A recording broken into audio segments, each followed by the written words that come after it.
నమస్కారాలు. ఈరోజు కలెక్టర్ గారు ఒక మంచి పని చేసినారు. ఆ విషయానికి గాను మేము కలెక్టర్ ఆఫీస్‌కి రావాల్సొచ్చింది. మా పెద్దలు మేము చింతలముని నగరు కల్లూరు గ్రామ వాసులము. కల్లూరు మండలము, కర్నూలు జిల్లా. మా 100 ఏండ్ల నుంచి మేమక్కడ మాకు కల్లూరు గ్రామ సర్వే నంబర్ 448/A3లో 100 ఏండ్ల నుంచి మా పెద్దల నుంచి జీవిస్తూ ఉన్నాము. ఇది గవర్నమెంట్ ల్యాండు. ఇది 8 ఎకరాల 10 సెంట్లుగా ఉంది. తర్వాత జీవిస్తూ ఉండంగా మాకు 82లో పట్టాలిచ్చినారు.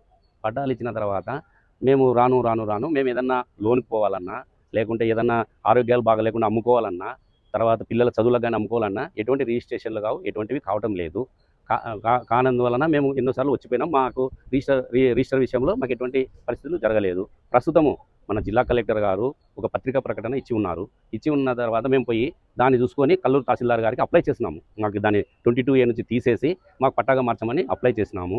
చేస్తే మా కల్లూరు తహసీల్దార్ గారు, వాళ్ళ సిబ్బంది, తర్వాత ఆర్ఎస్డిటి మేడం, జయశ్రీ మేడము, తర్వాత వాళ్ళ విఆర్ఓలు అందరూ వచ్చేసి మా ఏరియాలో వచ్చి అంతా సర్వే చేసి ఇది జినియన్‌గానే ఉంది కాబట్టి వీళ్ళకి అర్హులు అని చెప్పేసి వాళ్ళు ఒక రిపోర్ట్ తయారు చేసేసి ఆర్డీఓ గారికి పంపించడం అయినది.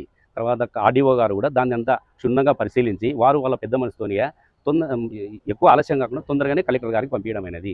ఇక్కడ మన డిఆర్ఓ మేడం కానీ, తర్వాత జాయింట్ కలెక్టర్ సార్ కానీ, కలెక్టర్ గారు కానీ మాకు దాన్ని పరిశీలించి ఆన్ ది స్పాట్లో చాలా త్వరగా దీన్ని 22A తీసేసి మాకు విముక్తి కలిగించి పట్టా ల్యాండ్‌గా మార్చి మాకు రిజిస్టర్ అయ్యే విధంగా చేసినారు. కాబట్టి ఆ కృతజ్ఞతకు గాను మేము ఈరోజు దీంట్లో ఉన్న 500 కుటుంబ సభ్యులము ఇక్కడికి వచ్చి కలెక్టర్ గారిని, జాయింట్ కలెక్టర్ గారిని, ఆర్డీఓ గారిని, మా తహసీల్దార్ గారిని అందరికీ మా ధన్యవాదాలు చెప్పడానికి